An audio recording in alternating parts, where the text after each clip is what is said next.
Bueno, buenas noches, espero que estén súper bien. Me alegro de estar acá de nuevo. Siempre me causa alegría poder estar en dando una clase, ¿cierto? Compartiendo algo de Cábala. Eh, Les quería contar antes de empezar. eh, no, primero vamos a hacer ¿cierto? Lo que hacemos siempre al comenzar una clase, vamos a tomarnos unos segundos de silencio para, para conectarnos con nosotros mismos, para ponernos en sintonía de la clase y, y luego conversamos más. Los invito entonces a inspirar profundo, ¿cierto? Y a conectarse con el deseo de aprender y de estar en sintonía con la luz.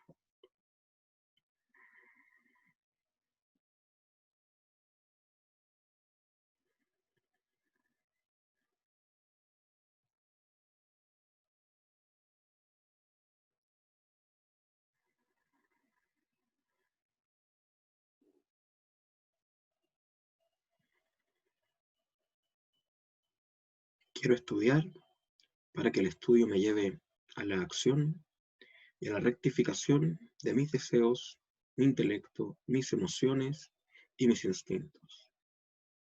Ken Yehi Ratzon. Amén. Bien, entonces, un segundito que esta cosa de estar abrigado. Ahí sí que sí. Ya, entonces esta semana, ¿cierto? Tenemos la porción Nassó, ¿cierto? La porción Nassó, que es la porción 35 del estudio de la Torá. Quiero hacer una aclaración de inmediato para que lo tengan ahí presente. Yo sé que varios de ustedes están en grupos de estudios de Kabbalah, o sea, me imagino que todos están estudiando Kabbalah Chile, que es el de Kabbalah, y sé que algunos están en otros grupos, como estudiando Kabbalah, estudio de Kabbalah, distintos estudios. Y en muchos de esos grupos están compartiendo la porción equivocada. Están compartiendo la porción Bejalotja, que es la de la próxima semana. Porque mucha de esa gente aparentemente no tiene tanta instrucción o algo, y no consideró que la semana pasada era la porción Shavuot. Cualquier caluaj que usted mire, cualquier calendario hebreo que usted mire, va a decirle que esta semana toca la porción Nassó, no la porción Bejalotja, que toca la próxima semana. ¿Ya? Porque alguien me lo preguntó, me dijo, ¿por qué ustedes van a enseñar Nassó si en tal parte salió Bejalotja? No sé si lo alcanzan a ver, pero no creo que se vea. Pero aquí estoy mirando el calendario hebreo que tengo en el teléfono, y aparece claramente ahí Nassó. ¿Sí? Y les voy a compartir para que lo vean, porque es importante que lo entiendan, eh, que tengan argumento. Voy a compartirles, junto con el compartir la pantalla,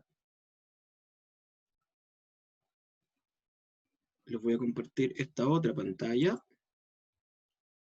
Aquí está, para que lo vean. Si se fijan, aquí les estoy compartiendo el calendario y el Shabbat, ¿cierto? En el Shabbat de esta semana, que es el que corresponde a esta semana, dice Nassó. ¿Sí? O sea, esta semana nos corresponde Nassó. No nos corresponde Bejalotja, que es la próxima semana. Entonces, toda esa gente que está siguiendo esa cuenta va perdida, va con una energía cambiada, ¿ya? Para que estén atentos, ¿sí? Si se la encuentran, igual puede postearlo. Esta semana no es, era la otra, ¿ya? Así que eso, vamos a compartir de nuevo entonces lo del Zohar ahora. Y ahora sí podemos continuar. Entonces, la porción Nassó, que es la porción de esta semana, eh, aparecen varias cosas.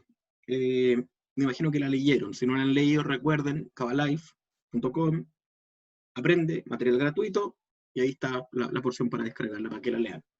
En la porción Nassó aparecen hartos temas, hartas cosas interesantes. Hay un tema que causa bastante curiosidad, que es el tema de lo que se llama en la cultura, digamos, de la Torah, se llama... Eh, espera un poquito que mi computador está dando... ¿Qué pasa? ahí sí, ya, que en la cultura, ¿cierto?, cabalística, o en el contexto cabalístico se llama la mujer sotá, que era el caso de cuando había una sospecha de adulterio. Así lo traducen. La verdad es que no tenía que ver con una sospecha de adulterio, sino que tenía que ver con cuando, por ejemplo, una mujer se casaba y poco tiempo después parecía tener más tiempo de embarazo del común. O el marido había estado en la guerra, por ejemplo, y volvía el tiempo y la mujer se veía embarazada sin que él hubiera tenido relaciones, entonces pronto había una sospecha y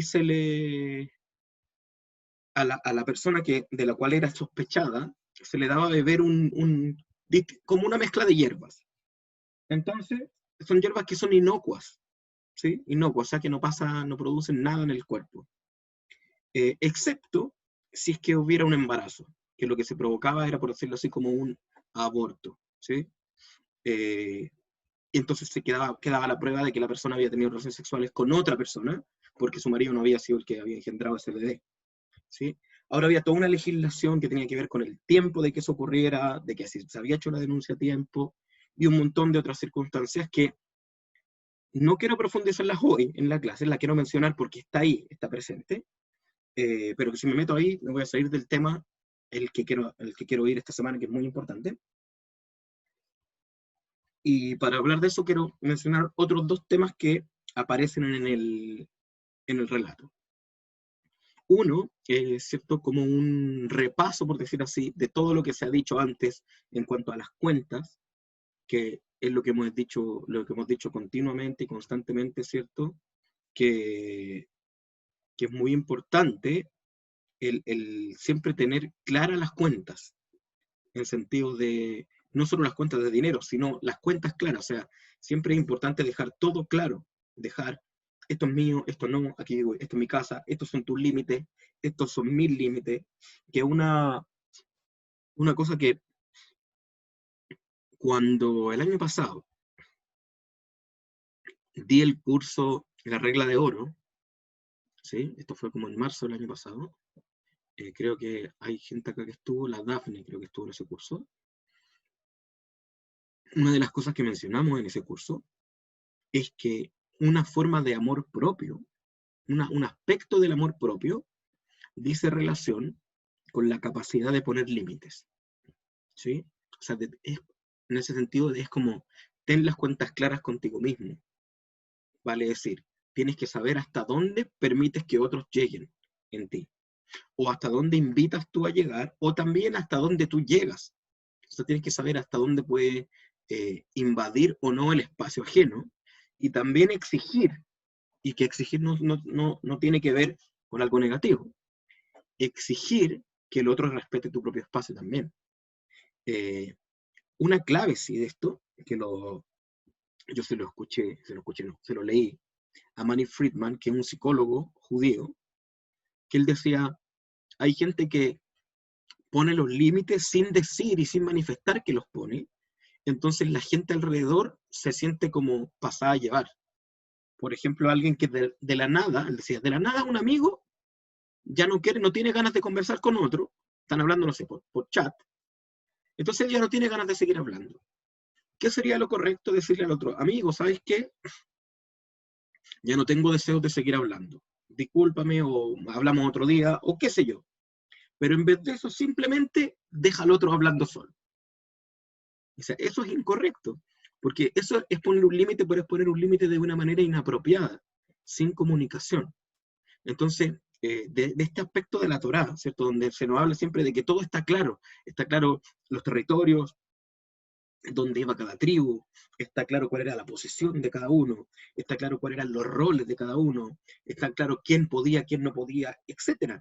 ¿Por qué? Porque si bien suena un poco a algo rígido, los límites tienen que existir. Pueden ser límites flexibles, o sea, puede ser, no, sí, me río, bueno, ahora ya no me quiero reír, límites flexibles, pero es súper importante, y esto como un dato chico nomás que quiero dar hoy, el conectar con esa conciencia, es decir, tengo claro mis límites primero, tengo claro los límites de los otros, segundo, y tercero, cuando establezco mis límites, lo hago conscientemente, lo hago altruistamente, Porque, por ejemplo, dejar hablando a otro solo no es estoy poniendo un límite, pero lo estoy haciendo de manera egoísta, porque no estoy considerando la apreciación que el otro tiene, o las circunstancias que se están viviendo, y simplemente actúo como si el otro no tuviera ningún valor.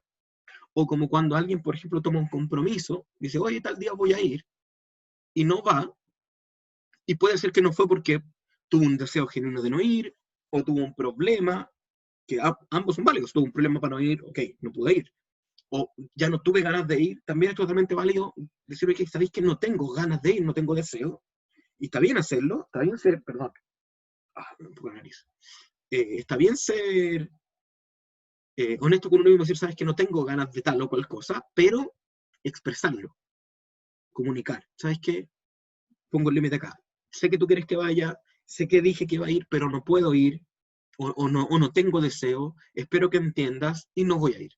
Siempre entonces poner el límite consciente. Lo que sea. No te gusta como alguien te habla, ponle el límite. Sabes que no me gusta la forma que me habla. De repente un amigo te dice un apodo, y ese apodo a ti te molesta, pero como es tu amigo se lo deja. Si el apodo te molesta, dile, ¿sabes qué? Yo te quiero, te respeto, pero ese apodo a mí no me gusta, me molesta. ¿Puedes dejar de hacerlo? Pusiste un límite, pero conscientemente. Eso es súper importante. Es un punto que quería sacar de directo de la porción. La tercera cosa que nos cuenta la porción de la Torá son las ofrendas que cada príncipe de tribu llevó al templo. Cada príncipe, cada uno de los 12 príncipes de las 12 tribus de Israel, si lo leyeron y si no lo leyeron, léanlo, llevó la misma ofrenda. ¿En qué sentido? Llevó una vaca, una oveja, no me acuerdo las cantidades, pero la misma. O sea, todos llevaron lo mismo, digamos, como la misma estándar. Esto, no sé, no me acuerdo por él, eran 7 ovejas, 2 cabritos, algo así, una medida de vino, harina, no me acuerdo los números, pero algo así. Y todos llevaron lo mismo. Entonces hay una pregunta en el Midrash. Y dicen, si todos llevaron lo mismo, ¿por qué simplemente no fueron uno detrás de otro? O se juntaron y juntaron todos los animales y dijeron, ya ok, aquí están todos los príncipes, llévenlo. ¿Por qué tuvieron que ir un día cada uno durante 12 días y cada día cada uno tuvo que hacer el propio como trabajo personal? Entonces de ahí se aprende un par de cosas. Lo primero es que el príncipe de la tribu, obviamente ser príncipe es como un título honorífico, es algo que te da honra, que te da honor, pero además el príncipe, ¿sí? Que en hebreo se dice nací, con S, nací, y que está asociado a la palabra nazó, el príncipe era además el representante de su tribu.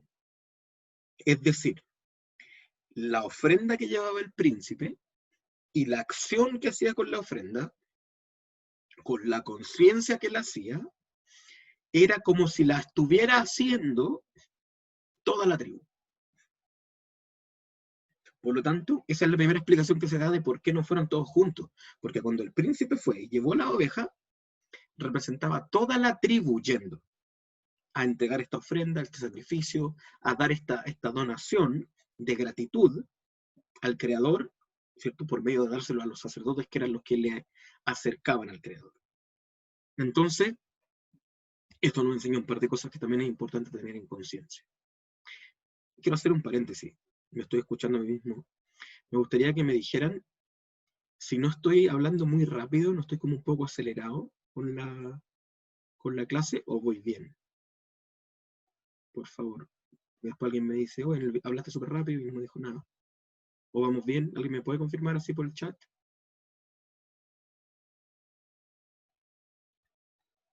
¿Todo bien? Ah, ya. Gracias. De repente siento que voy como muy apasionado y quizá no estoy midiendo eso. Ya. Mil disculpas por la interrupción. Entonces, primero que todo, está este tema del rol, del que toma el rol de liderazgo de los roles de liderazgo o de lo que se llaman roles de autoridad o roles de influencia.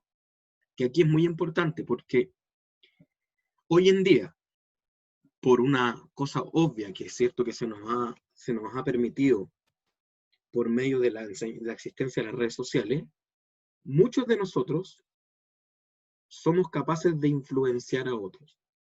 Sé que hoy día existe toda esta onda de los influencers y todo eso, no estoy hablando directamente de eso, pero también. Hoy en día todos somos capaces de ponernos delante de otro en una pantalla como esta, no sé si todos, pero muchos, y compartir algo con otro, o escribir algún artículo, algo, y compartirlo.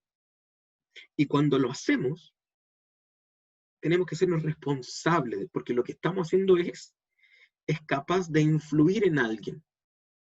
Obviamente yo no me puedo hacer responsable de lo que el otro haga con lo que yo influí, pero sí puedo entender que hay cierta responsabilidad en que si yo compartí, por ejemplo, una mentira, ¿cierto? Sin primero fijarme si era verdad o mentira. Si es verdad, lo compartí. Y por consecuencia de esa mentira que compartí, alguien sufrió, tengo responsabilidad en ese sufrimiento. Entonces, esto tiene que ver con hacerse responsable de lo que yo hago que influye en otros.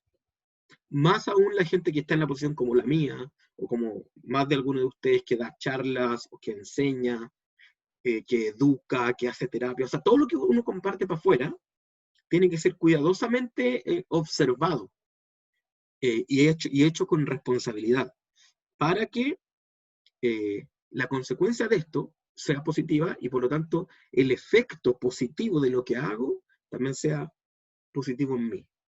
Eso es lo que también se aprende de este tema de los príncipes. Y tercero, que es muy importante, es que si bien los príncipes llevaron la ofrenda, ¿cierto? Y la presentaron, el príncipe, el que hacía eso regularmente, ¿cierto? El que llevaba una ofrenda al templo, era una persona común y corriente.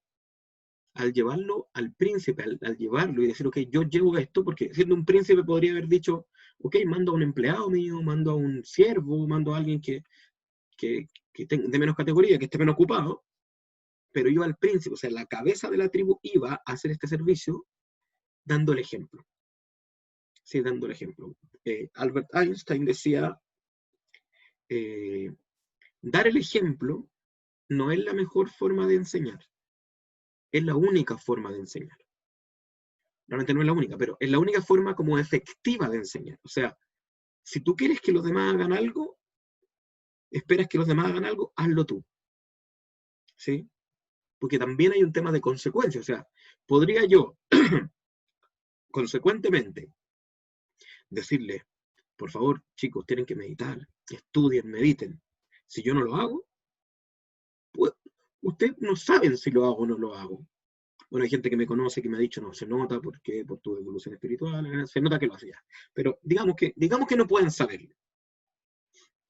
Yo, cuando yo digo, hagan esto, sin ser algo que yo estoy haciendo o que yo aplico, es lo que se llama hipocresía, ¿cierto? Es inconsecuencia. Y si bien puede que ningún ser humano lo supiera, en términos de supervisión divina, hay un sistema que sabe que estoy mintiéndome a mí mismo. Y aquí es súper importante mentirse a uno mismo. ¿Por qué?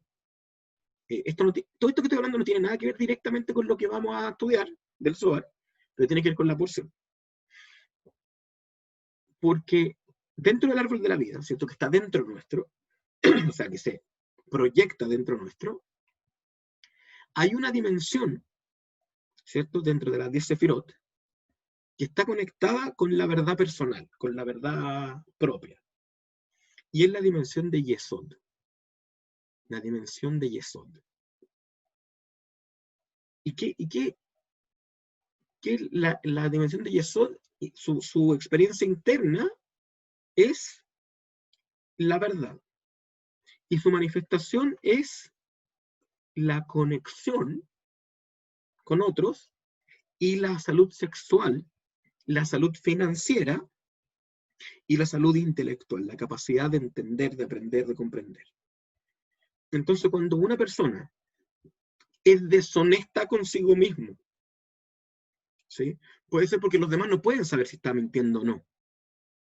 Pero cuando es deshonesta consigo mismo, en decir no, decir para afuera, quiero una cosa, cuando en verdad quiere otra.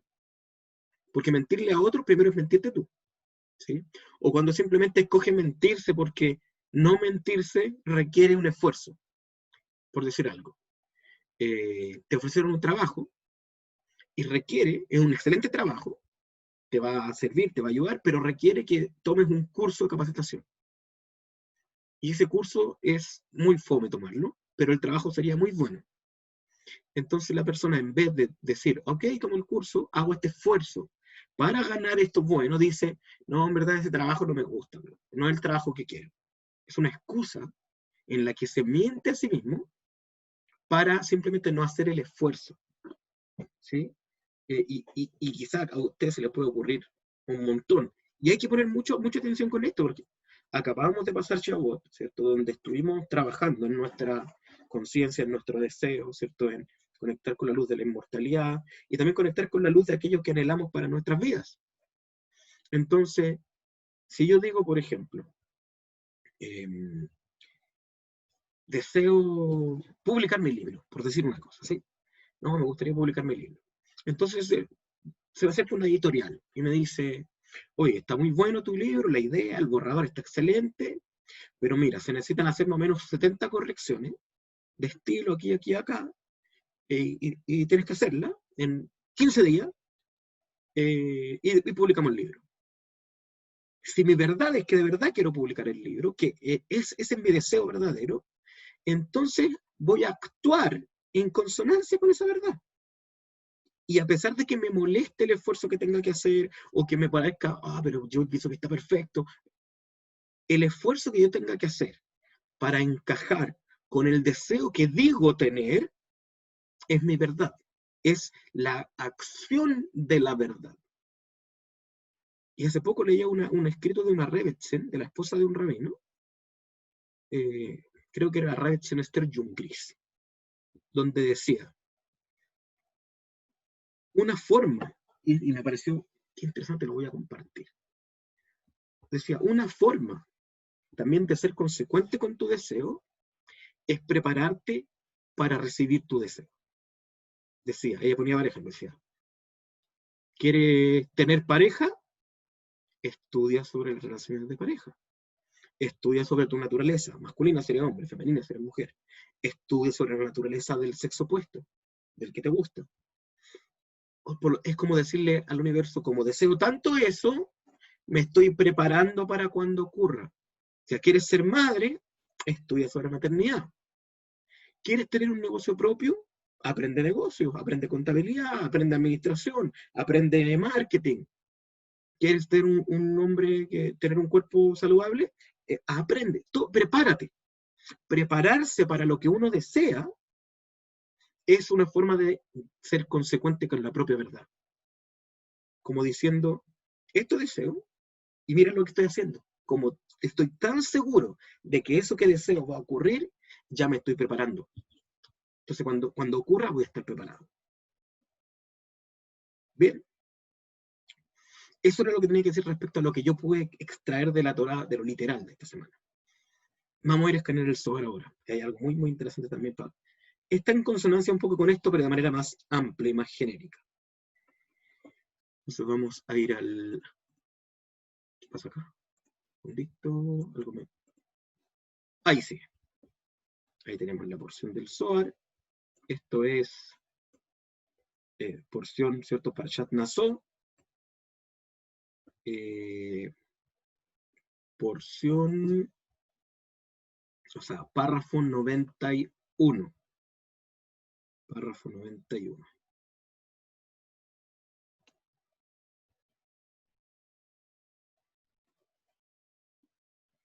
Y voy a poner la flechita para que podamos seguir el texto. No nos olvidemos, ¿cierto? Siempre tenemos que ir recordando la conciencia de que esto no son solo letras, estos son fuentes de luz, vasijas de luz. Tanto mirar la letra, mirar la vocal, escuchar su sonido, nos conecta con esta luz, despierta esta energía en nuestro interior, nos conecta con esta energía que nos va a influenciar durante esta semana. Así que tomamos conciencia, ¿cierto?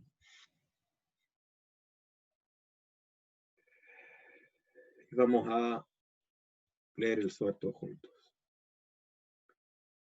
Veilana de Tov Berra, Deihu Isur Yeter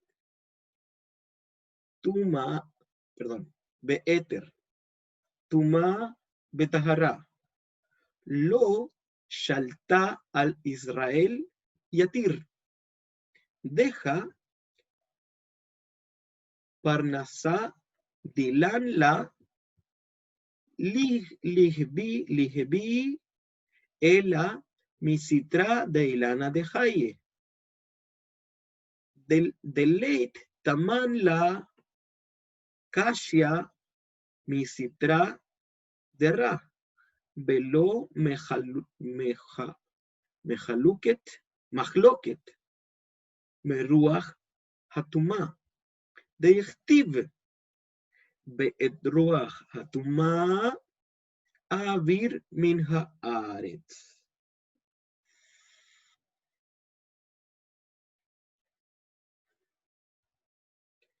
Y lo leemos en castellano, ¿cierto? Y nos dice: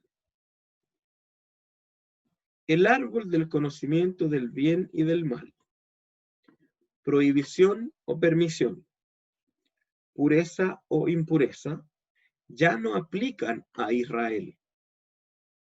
Desde que nuestro fundamento proviene solamente del costado del árbol de la vida, en el cual no hay contradicciones provenientes del otro lado, ni lucha, ni de la diferencia proveniente del espíritu impuro, como está escrito en el profeta, ¿cierto? Y también yo haré que el espíritu impuro se aleje de la tierra. Y vamos a explicarlo ahora mismo esto. Como hemos hecho las semanas anteriores, les voy a invitar a que se tomen un segundito para leerlo en castellano, ustedes, y reflexionar en él, y ver si logran encontrar algo que le haga sentido, que les resuene, en alguna, aunque sea en una parte del texto, ¿sí? No necesariamente todo el texto, pero quizá una parte del texto le resuene, le hace algún sentido, ¿sí?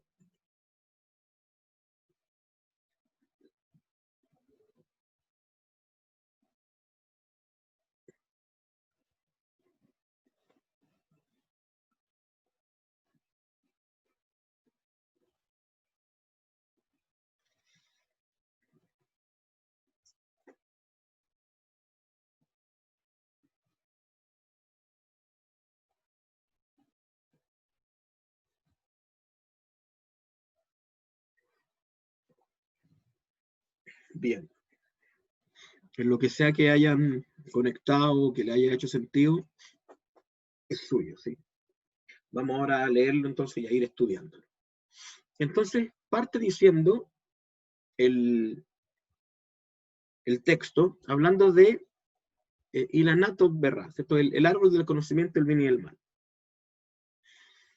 Pero luego el bien y el mal como que lo asocia con otros conceptos de dualidad. Y esto es lo importante, porque dice, ¿cierto? Beilanato Berra, Deihu Isur Beeter Tuma Betahara, Lo Sheleta al Israel Yatir. Dice, o sea, bien y mal, prohibición o permisión, pureza o impureza ya no aplican a Israel. Esto es lo primero.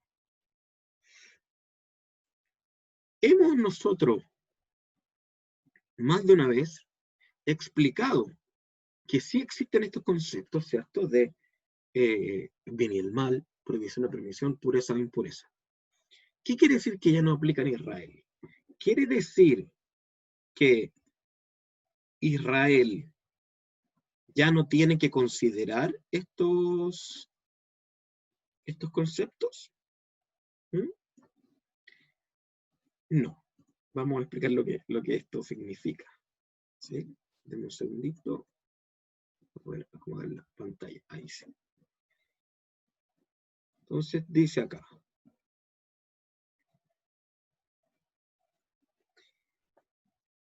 que este árbol ya no aplica a Israel. Entonces hay que entender esto. El Zohar nos está diciendo que para Israel, que es cierto que recordamos que Israel es un nivel de conciencia que existe dentro, potencial en cada persona y presente en una persona que manifiesta esa potencialidad, ¿cierto? Israel es una persona que desea estar en contacto, ¿cierto? La divinidad, por decirlo así, con la luz, y compartir y entregarlo. Entonces, en esa persona dice, ya no aplica bien y mal, prohibición o permisión, pureza o impureza. Y dice, bueno, ¿cómo no va a aplicar? Si nosotros sabemos que, por ejemplo, hay animales puros o impuros, hay cosas que son malas y otras que son buenas, y hay otras que no deberíamos permitirnos y que las consideramos que están como prohibidas. Pero el entender qué quiere decir esto no tiene que venir de lo que viene después, porque viene de una idea, dice, desde que nuestro fundamento, yo traduje como fundamento, esta palabra que aparece acá puede considerarse fundamento, sustento, vitalidad, o sea, básicamente lo que nos sostiene, dice, deja parnasá, dilan lo, y ela misitra de ilana de jai.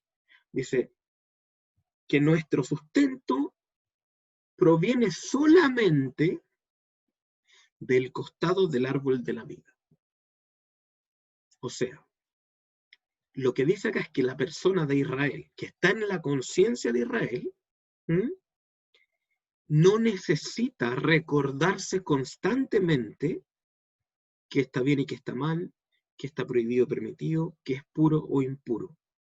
Puesto que si es Israel, y vamos a profundizar en eso, qué significa ser Israel, cómo lo somos, puesto que si es Israel, dice que nuestro fundamento, y eso es lo interesante, que no dice el fundamento, sino que nuestro, o sea, el que escribe esto se incluye, nosotros, la conciencia de Israel, nuestro fundamento proviene solamente del costado del árbol de la vida. ¿Qué quiere decir esto? No que es del lado del árbol de la vida, sino que hemos explicado más de una vez que las fuentes, ¿cierto?, de la información o del conocimiento, de la energía, están simbolizadas en dos árboles que estaban en el jardín del Edén. ¿Mm?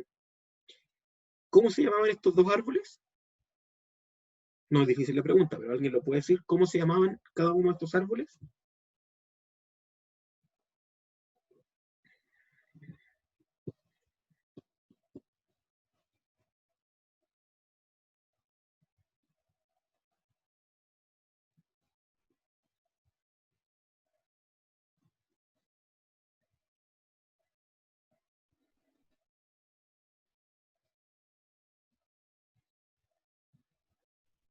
Ya, se demoraron mucho.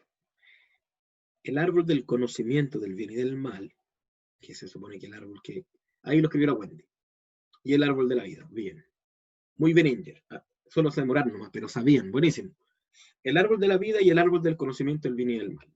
Dos árboles. Esos dos árboles hablan de dos estados de conciencia. El estado de conciencia del conocimiento del bien y del mal, que lo vamos a llamar el estado de Da'at Tov-Berra, el conocimiento del bien y del mal, y Etz Haim, el árbol de la vida. Vamos a llamar la conciencia de vida. Fíjense lo que dice acá, las características que tiene el árbol de la vida en relación a las características que tiene el árbol del conocimiento del bien y del mal. Luego voy a explicar cuáles son estas conciencias. Dice, en el cual, o sea, en el árbol de la vida, Etz Haim, en el cual no hay contradicciones provenientes del otro lado. ¿Sí? Este otro lado, ¿cierto? Este otro lado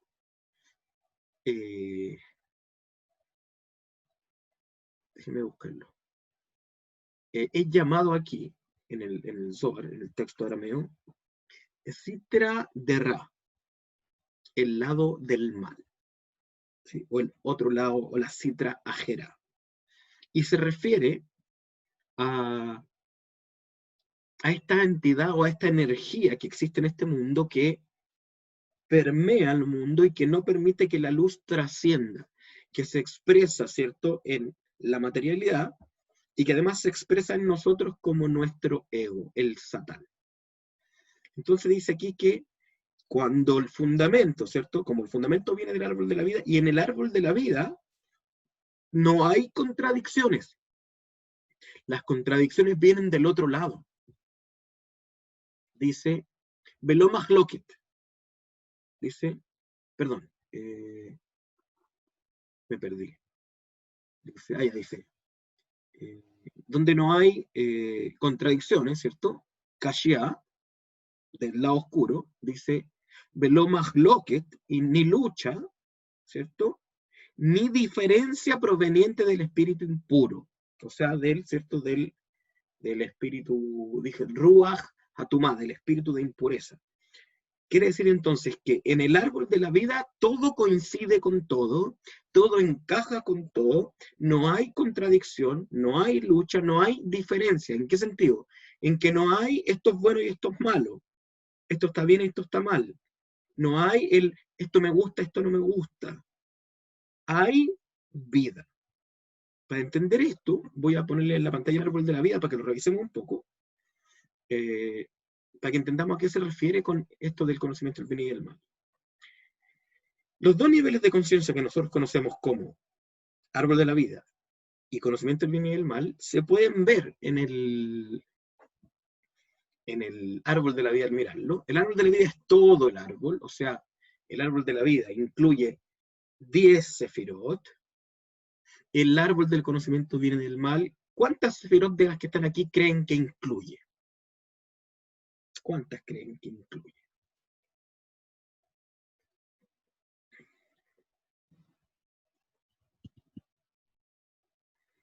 Wendy dice 7. Ya. ¿Qué piensa el resto?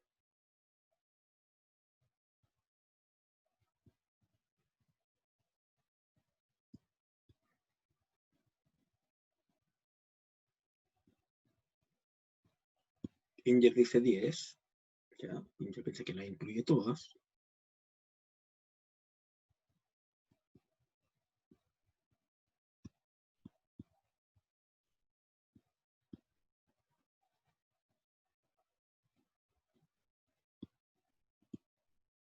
Bueno, en verdad, el árbol del conocimiento del bien y del mal, de manera precisa, incluye una sefirá. Y en total 8 sefirot. ¿Cuáles? Da'at, porque se llama el conocimiento, el árbol del conocimiento del bien y del mal, del conocimiento, o sea, Da'at, y las que vienen después de Da'at. Da'at y las que vienen después de Da'at. O sea que el árbol del conocimiento del bien y del mal no es que sea un árbol malo, es que es un árbol incompleto. ¿Sí? Incompleto, filtrado por Da'at. ¿Y qué tiene que estar filtrado por Da'at? Si Da'at es una sefirá, se supone. Pero está asociado a que lo que hace Da'at es crear la dualidad. A partir de nuestro mundo emocional, ¿ya? Si nosotros miramos el esquema del árbol de la vida, lo podemos ver con claridad. Si se fijan en el esquema, por algo este esquema está hecho así, para entenderlo mejor. En el esquema, las sefirot que están arriba no tienen color. Todas son blancas, como que todas fuesen parte de lo mismo, de un puro sistema, ¿cierto? De una unidad, una unificación. Pero luego, de ahí para abajo, ¿cierto? De ahí para abajo, las sefirot se dividen, se polarizan. ¿Sí? Se polarizan. O sea, tenemos las emociones activas, masculinas, y las emociones pasivas, femeninas. Y no es que sean ellas del bien y del mal. Da'at lo que hace, ¿cierto?, es mezclar una con la otra, y ahí surge el resto. Entonces, el mal surge, de acuerdo a lo que está explicando aquí, o sea, estar en el árbol del conocimiento del bien y del mal, es cuando yo veo o me parece que hay contradicciones en el mundo. O sea, que hay amor y también hay odio. Y alguien podría decir, pero el odio existe. Pero en verdad, si nosotros nos vamos a la profundidad de la Cábala, el odio es una forma del amor. Es un amor enfermo, es un amor exagerado, es un amor corrompido, corrupto. O por ejemplo, cuando decimos, no, pero es que esto está mal. El mal, ¿cierto? Es una forma es una forma no correcta de presentar un bien. Por ejemplo, una enfermedad es mala en sí, o la enfermedad simplemente te está mostrando algo que está ocurriendo en el cuerpo o en el alma incluso, para que lo sanes. Las pruebas, los dolores, la plaga, la escasez, ¿es mal? El Baal Shem Tov dice que no, dice que es una luz envuelta en una cáscara. Entonces, ¿qué dice acá? Que el árbol de la vida, ¿cierto? No hay contradicciones. El árbol de la vida no ve bien y mal. El árbol de la vida ve vida, la vida. No hay lucha, no hay estoy luchando contra. No, no, no. Voy avanzando y estoy superando las pruebas, enfrentando los desafíos, avanzando.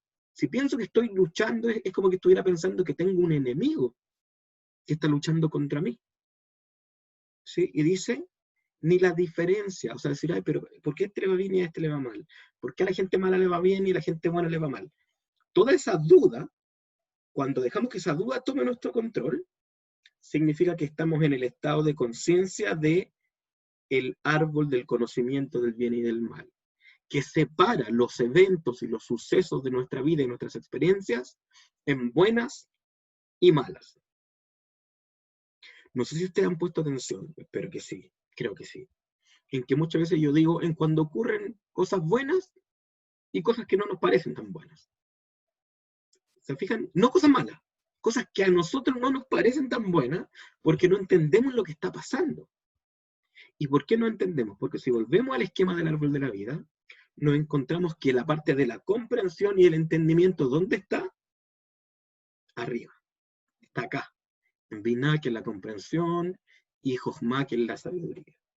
O sea, los niveles, el árbol de la vida incluye los niveles superiores, porque son los niveles superiores, ¿cierto? Los que nos permiten mirar hacia abajo y decir, ah, mira, esto que está pasando aquí no es mal, es una prueba, es un desafío, es un momento de crecimiento, es lo necesario, ¿sí? Es la herramienta, es la etapa a superar. Solo cuando incluimos los de arriba. ¿Por qué se incluye cuando incluimos los de arriba? Dijimos que para Israel no existen las contradicciones del árbol del conocimiento del bien y del mal, para Israel. De todas las Sefirot, ¿alguien sabe cuál es llamada Israel? Sabemos que una se llama Abraham, ¿cierto? Jesús de Abraham. Voy a decirle algunas nomás. Moshe Netzach. Inger dice Tiferet, pero Tiferet no es llamada Israel.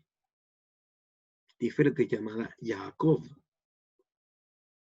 ¿Sí? Sí, sabemos que históricamente Jacob se convirtió en Israel, pero cuando nosotros asociamos los arquetipos del árbol de la vida, Tiferet es llamado Jacob, no es llamado Israel. No Ariel, y eso de Yosef. La verdad es que por sí sola ninguna se llama Israel. Por sí sola. Pero, y esto lo hemos dicho un par de veces nomás, quizá por eso no lo tenían tan claro. Lo vamos a ver ahora. De acuerdo a la Kabbalah, a las explicaciones del Ari, Tiferet, que esta que está aquí al centro, ¿cierto? Que representa al Zeirampin, al macho inferior, es llamado Jacob. Y Malhut, que está acá abajito, ¿cierto? Es llamada Rachel. ¿Se acuerdan que Jacob tenía dos esposas? Jacob y Rachel. Entonces esa es la inferior, que incluye la dualidad. ¿Por qué incluye la dualidad? Porque Jacob se enamoró de la belleza de Rachel y no la conoció internamente. O sea, había dos aspectos y se enamoró de uno. Después con el tiempo conoció la otra, el otro lado, pero se enamoró de ese lado. ¿Mm? Pero en Kabbalah se dice que Jochma y Binah, en un momento de la creación, se llaman Israel, de hecho se llama Saba Israel, como abuelo Israel, y Lea. O sea, habla del aspecto masculino, maduro, con Lea, que es la que conoció en la profundidad también. O sea, Israel quiere decir pensar, ¿cierto? Conciencia de Israel significa vivir en el nivel de Jochma y Binah, de Jochma y Binah. donde hay los dos aspectos de la percepción están unificados. ¿Y cuáles son estos aspectos de la percepción y cómo los trabajamos? O sea, sabemos que la clave es el deseo, ¿cierto?, de compartir, el deseo de estar conectado, activa la conciencia de raíz, maravilloso. Pero a veces nuestra emoción está tan potente, o aún no la hemos trabajado suficiente, que nos domina. Entonces, alguien hace algo que no me gusta, me frustro, me enojo y actúo mal. Eso es árbol del conocimiento del bien y del mal. Porque perdí la claridad de que todo es parte de uno, todo existe por algo, todo lo que nos toca vivir es para aprender, es una enseñanza. De repente podemos dedicarle 2 días, 3 días, 4 días a algo, y al final no resulta, y no resulta nomás. Y uno podría decir, pucha, perdí el tiempo, lo correcto sería decir, no perdiste el tiempo, no perdiste vida, simplemente tenías que aprender algo, o necesitabas procesar eso, necesitabas aprender la paciencia, necesitabas aprender la templanza, necesitabas aprender el cariño, no sé, no sabemos, pero sabemos que lo que está ocurriendo, si estamos desde acá, desde la conciencia unificada, sabemos que todo lo que ocurre tiene un propósito. Por eso que cuando hablamos de que del árbol de la vida no hay dualidad, hay unidad. No hay contradicción, hay unión. No hay pelea, hay complementariedad. Gesed y Geburá no pelean el uno contra el otro cuando lo entendemos, sino que se acompañan y hacen un equipo. Ahora doy, ahora recibo, ahora doy. Interactúan, lo que se llama opuestos complementarios, no opuestos contradictorios. No es que Gesed tira para allá y Geburá tira para allá. Cuando no hay Jochma y Binah activados, cuando no hay conciencia de Israel, que en Kabbalah se llama Mohin de Katenut, o sea, conciencia expandida, entonces existe Mohin de Gadlut se llama eso. Entonces existe Mohin de Katnut, que es con conciencia pequeña. ¿Qué hace la conciencia pequeña? Ve cada parte del sistema y no el sistema. Entonces, es lo que ocurre cuando, por ejemplo, un amigo te trata bien, y dices, mi amigo me quiere, entonces, porque estás viendo Gesed. Entonces, en un momento tu amigo te pone un límite, como dijimos delante, te dice, oye, ya está bien, yo te quiero mucho, pero para ahí, y te sientes mal. Oye, pero ¿por qué mi amigo me detiene? Si eso porque me quiere, debería darme. No, porque también existe Geburá. Y no es que deja de quererte, no es que Gesed deja de existir cuando aparece Geburá, es que ambas son parte de la realidad. ¿Sí? Oye, pero tú me dijiste que íbamos avanzando. Sí, pero creo que es necesario parar y evaluar. Pero entonces no estás seguro. Sí, también estoy seguro, pero también quiero evaluar. O sea, la clave está en entender las múltiples partes de la verdad como una sola verdad. ¿Se entiende? Las múltiples partes de la verdad como una sola verdad. Él dijo azul y él dijo rojo. Uno miente. No. Las dos son partes de una verdad que quizá yo no logro percibir completa. Pero lo que sí puedo lograr percibir, porque lo puedo hacer por la decisión que tome, es entender, ¿cierto? Decir, ok, aunque no entiendo,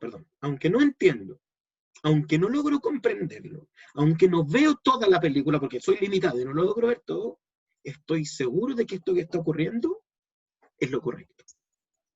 Es lo que tiene que ocurrir. ¿Se entiende la idea, no?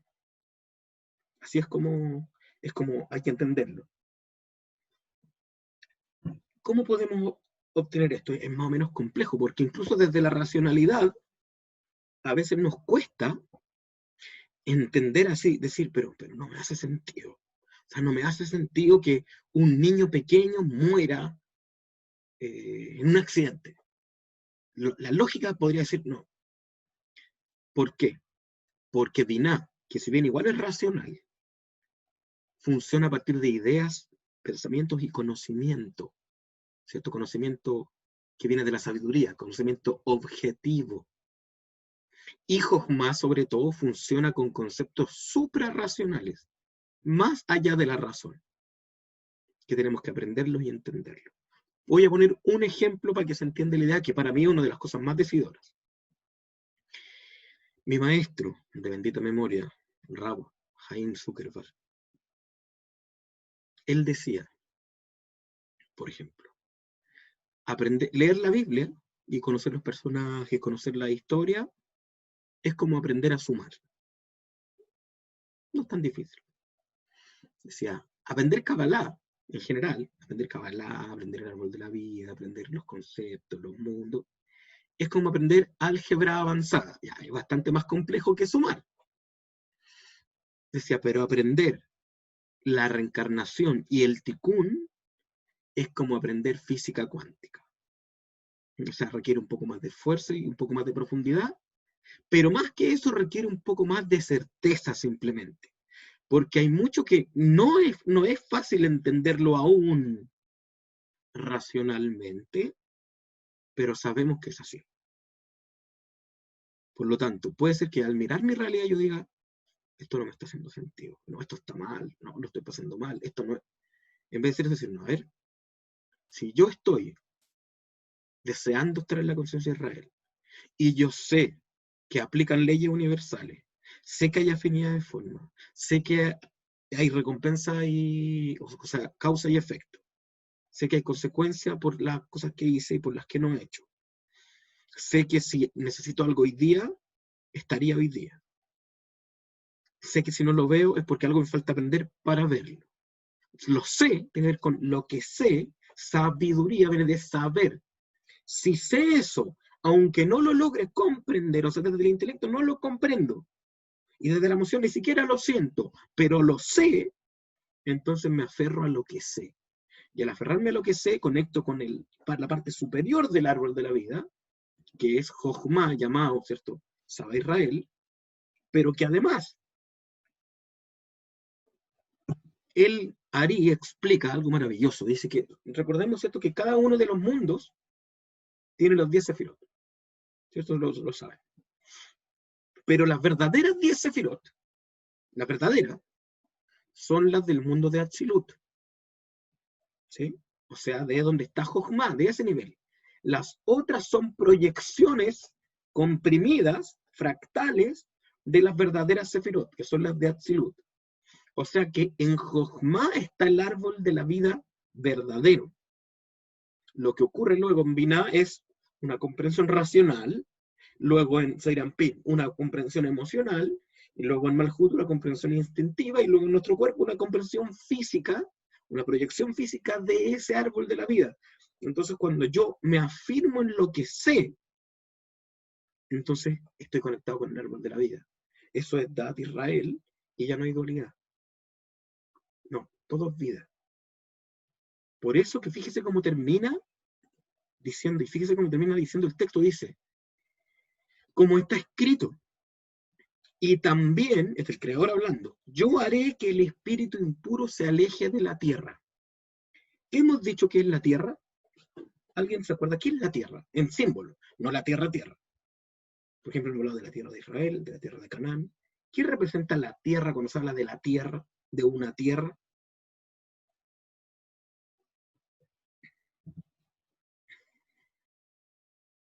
¿Alguien se atreve? ¿O se sabe?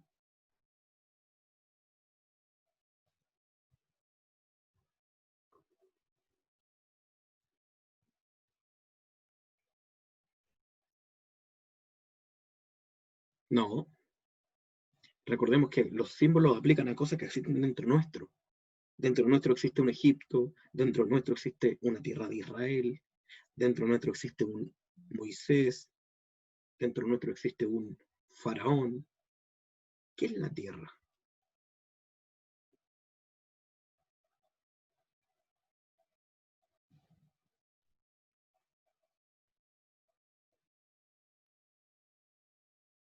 No, no es el cuerpo. El cuerpo está hecho de tierra, pero en este caso no es el cuerpo. La tierra, siempre que hablamos de tierras, hablamos de estados de conciencia. La tierra de Egipto es un estado de conciencia de represión. La tierra de Canaán, de conflicto. La tierra de Israel, la conciencia de expandida. Entonces, la tierra es la conciencia, donde se siembra. la tierra. Entonces, ¿qué dice acá? Que como consecuencia de que la persona está conectada con el árbol de la vida, o sea, es Israel, el espíritu impuro, que aparece ahí como ruach, o sea, las emociones negativas, son quitadas cuando la persona mira las cosas desde donde sabe y no solo desde donde siente. O sea, puede sentir algo y entonces, ¿qué dice? A ver, esto siento. ¿Concuerda con lo que sé? No. Entonces lo que siento no es lo más correcto, porque lo importante es lo que sé desde el conocimiento objetivo. Por eso es tan importante el estudio para saber y la meditación para integrar lo que sé y hacerlo parte de mí. Así luego, cuando practique esta conciencia, ¿cierto? Estar en este estado, porque recordemos que Jochma también percibe la unidad, porque como ve, dice, no, todo es uno, todo es parte del sistema. No, es que están embarrados en el mundo, hay una crisis, quieren derribar Estados Unidos, y aquí. Y uno dice, no, no, a ver, está bien, eso es lo que pasa acá. El árbol del conocimiento del bien y el mal. ¿Estos son los buenos o estos son los buenos? No, no, no. Todo está pasando por algo. Si lo miro de arriba, no. Yo sé que hay un sistema que se llama Shagaha, supervisión, que está supervisando todo. Y que la humanidad está condenada a evolucionar. Y irá por aquí o irá por acá, pero vamos a evolucionar igual. El gran dicho, ¿cierto? Jacob le toba. Todo es para bien. Y eso solo puedo mantenerlo si tengo certeza en lo que sé. Sé que todo es para bien. Sé que hay un plan. Sé que hay un propósito. Sé que el sistema está ordenado y está funcionando. Siempre. Confiar en lo que sé. Sé que si confío en mí mismo, sé que si tengo certeza, tal negocio va a funcionar. Sé que si trabajo en mí mismo, que si me acepto, que si me amo, tal relación va a funcionar. Sé que si tomo conciencia de mi cuerpo, que si escucho mi cuerpo, que si me alimento bien, voy a estar más sano. Lo sé. No lo veo aún, pero lo sé. Como lo sé, pum, conciencia de Israel. Y que recordemos que lo que hace esta conciencia, Jochma, el nivel de Jochma que hace, emana. Que emana una idea rectificada. Esa idea rectificada comienza a influir en Binah y empieza a tener pensamientos distintos. Todo va a estar bien, tengo que estar tranquilo. ¿Y qué ocurre? Surge la emoción, pero la emoción ya no pasa por data, pasa directo, porque la dualidad se va. Entonces la emoción dice, tranquilo, todo va a estar bien. Y mi acción es consecuente. Y actúo bien y el espíritu impuro, o sea, la emoción negativa se va de la tierra.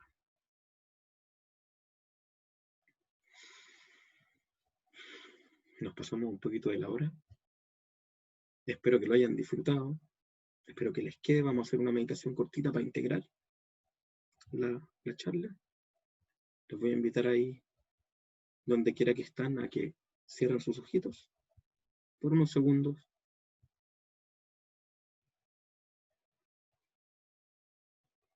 Asegúrense de estar en una posición cómoda.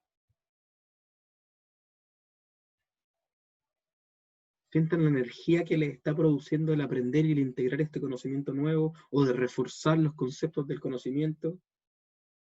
Conéctense con esa energía, siéntanse. Un buen ejercicio para eso es poner la manito izquierda sobre el pecho, corazón, y la derecha encima. Y sentirse.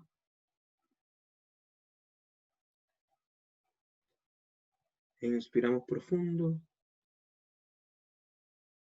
Y se integra el conocimiento que hemos adquirido y las lecciones de esta clase se integran en nuestro ser. Y al exhalar bajan al corazón, a las entrañas, y se hacen parte de nuestro sistema. Y al volver a inspirar, integramos las ideas aprendidas hoy, la responsabilidad, poner los límites, sobre todo, vivir en la conciencia de Israel, en la conciencia de lo que sé. Cuando me aferro a lo que sé, al conocimiento objetivo, a la unidad, a la realidad superior, mis pensamientos son objetivos, mis emociones se vuelven objetivas y mi vida entra en un estado de paz. Y así quiero vivir. Hago una última inspiración para integrar este conocimiento. En mi interior agradezco. Libero lentamente. Y cuando me sienta cómodo, cómoda, abro mis ojos.